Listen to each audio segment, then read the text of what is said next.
So it's the third week in January, and I want to provide an update on what's happening in foreclosures across the state of Florida, and particularly here in the West Central Florida area, Tampa, Sarasota, Pinellas County.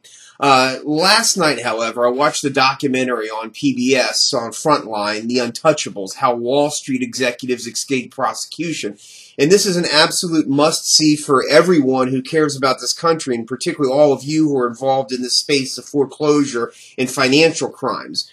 What this documentary reports is once again how Wall Street and the banking executives that brought not just the economy in the United States of America to the edge of epic collapse, but the entire world's economy to the edge of epic collapse. And the thing that's so compelling about it is we have interviews there with the top law enforcement and government officials at the federal level, and these interviews demonstrate with absolute clarity how government got into bed with the banks and institutions which engaged in crimes and reckless behavior, brought this country to the edge of economic collapse, and the only reason why we've survived this potential economic collapse is because the federal government stepped in and shoveled trillions of dollars worth of cash to these banks and institutions who got into the trouble they got into because of engaging in grossly criminal behavior. We're talking about fraud. We're talking about forgery. We're talking about lies all across the spectrum. The mortgage originators that sucked down trillions of dollars all across this country and along the way pocketed billions of dollars for themselves were engaging in such reckless conduct that was known to them at the time. And then that's where the criminality is absolutely clear. They were engaging in fraud and lies and crimes, both at the organic level, down here at the street, originating loans that they should not have, and then at every successive step in the chain, there was more fraud. There were more crimes that were engaged in because they were in fact committing fraud in and among themselves as they would sell these pools of loans to one another, knowing full well that they were fraudulent. And then once they were bundled and packaged, those loans were, again, sold to institutional investors, private investors. It may be your pension, Your Honor. It may be your pension, the sheriff and the deputy that's in that courtroom. And that's something that we have not yet forced all of this environment in our community to come to grips with. We are still battling the homeowners who are the victims of all of this behavior at this point in time. And then this grand Ponzi scheme, those victims who are higher up in the chain have not yet suffered the consequence. But the reality is that's what's happening here. Because, you see, while, again, foreclosure homeowners are the victims of this right now, the ultimate victims are going to be those who invested in these pools of loans. And if you look here in the state of Florida, the state's retirement system is heavily invested in mortgage-backed securities. That retirement system is populated by our state's judges and our law enforcement, our deputy sheriffs, and the people who work in courtrooms. And so it's sort of inconsistent that they would take such a bank-friendly approach to foreclosures, knowing, well, the problem is they don't know at this point in time, but they probably wouldn't take such a bank-friendly position on foreclosures if they understood that eventually they are the ones that are going to be paying the ultimate price for all the criminality and fraud. But again, focusing back on that Frontline documentary, what you see here is interviews with the federal government's chief enforcement officers for penalty and prosecution of crimes, talking specifically about Lanny Breuer, who in the Department of Justice is responsible for meting out justice. But the thing that I found most compelling about the interview, in talking and listening to these interviews with Lanny Breuer, is you have this law enforcement officer who is asserting that it's not his job to protect you and I as citizens. It's not his job to enforce existing laws and to punish crimes. It is his job to think about the larger consequences, the systemic consequences of prosecuting this bad behavior. And what we find across the board is that in a case like HSBC Bank, where HSBC Bank was found to have engaged in money laundering for drug cartels and money laundering for terrorist states, including Iran, when these facts were proven out beyond a doubt, the Department of Justice, rather than meting out any real penalty at all, decides not to prosecute them. Now, HSBC is just one of the most recent glaring examples of it. But at every level in all these institutions, there are dramatic examples of that, from Bear Stearns, who are lying both to their individual clients and to regulators and to institutional investors, and of course to all the banks and institutions, again, who are lying not just to their own customers and their institutional investors, but also to regulators along the way.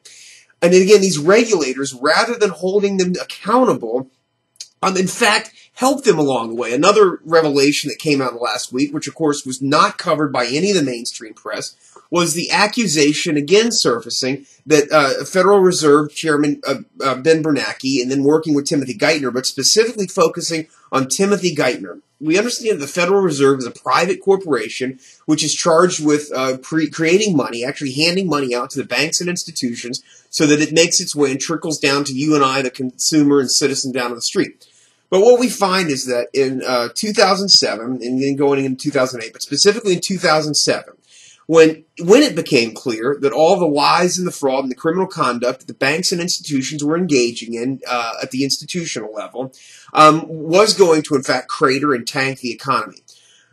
Those signs were dramatic. Those signs were absolute and explicit.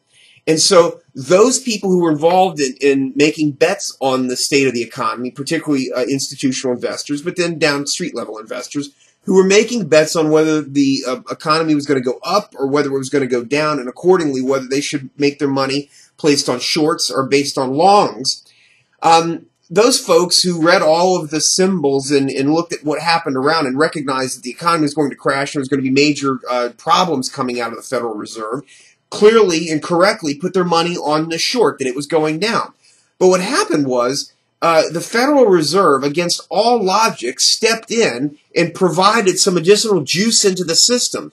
And in so doing, they created this down that the intelligent people had voted on, and in fact created an artificial high. This artificial high that they created benefited all of the institutional players. And curiously, the institutional players saw that play and made their bets on this side of the fence. Well, what was revealed was that Timothy Geithner telegraphed, or specifically told the banks and institutions what the Federal Reserve was going to do. In fact, they were going to juice up the basis point to allow the banks and institutions to remain solvent, in fact, grossly profitable at a time when they should have taken a hit. Well, you have now a government official, Timothy Geithner, allegedly providing this inside information to the banks and institutions who likewise were able to profit from that, while on the other side of this equation, all of the smaller players were lost, and some people lost their entire fortunes, and so they just crashed. So again, that's a perfect example of the government directly involved with the institutional players. We talk repeatedly about fascism. That's a classic example of that, of how the government melding together with these corporate interests, benefiting the corporate interest at the expense of the population and the general public. Now, what does this do for us today here in 2013? There's a dramatic and scary situation that's happening out here. There has been a very marked increase in foreclosure activity in the courtrooms here at the local level. You know, I've been highly critical, as have most reporters in the alternative press or anybody that's out there thinking. I say most reporters in the alternative press because nobody in the mainstream press has been as critical of the settlements, the 49 state AG, the Office of Comptroller and Currency, or these other settlements. But nobody in the mainstream press has been appropriately critical of these agreements. You'll remember that we caught them in the mainstream press, reporting the press releases that were provided by the banks and institutions working through the 49 state AG and those settlement terms. But rather than critically analyzing these settlement agreements and considering what the real impact was going to be to foreclosures, the mainstream press was reporting these dramatic numbers, $25 billion settlement or $10 billion settlement in the OCC and these other things. But those of us out here in the real press, in the blogosphere, who actually looked at them and read the agreements, recognized that it absolutely was not going to be those numbers, and that the banks, in fact, had gotten off with yet another sweetheart deal.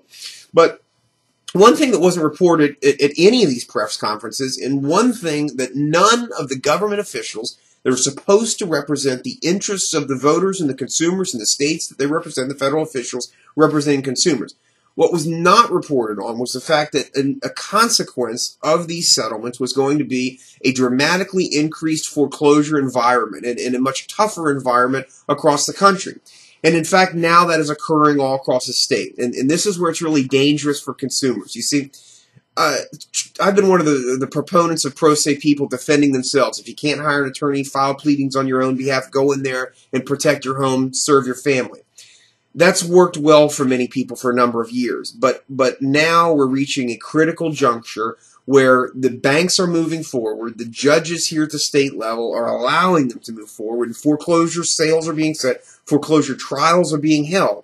And those consumers who have been living in their home now for years in a false sense of security with pleadings or motions that they filed are very much going to be caught with this. And we're seeing it, and it's quite disturbing. In courtrooms, with consumers who've gotten away with filing their pleadings and their motions are now being just rolled over. And so we're in a real critical juncture right now. If you're involved in foreclosure litigation as a pro se litigant, the time for pro se advocacy is over. Now you have to get experienced foreclosure practitioners to get in there and represent yourself, or represent you. And frankly, if you do not, you are going to lose. You are not going to walk into a foreclosure trial and have any success because the deck is frankly so dramatically stacked against you. And a word should be spoken about appellate advocacy for pro se folks. I hear people calling and talking about their desire to appeal their individual cases because they feel like they've been wronged at the trial court level. And the fact of the matter is they may very well have been wronged. You may not have gotten a fair shake in a trial courtroom.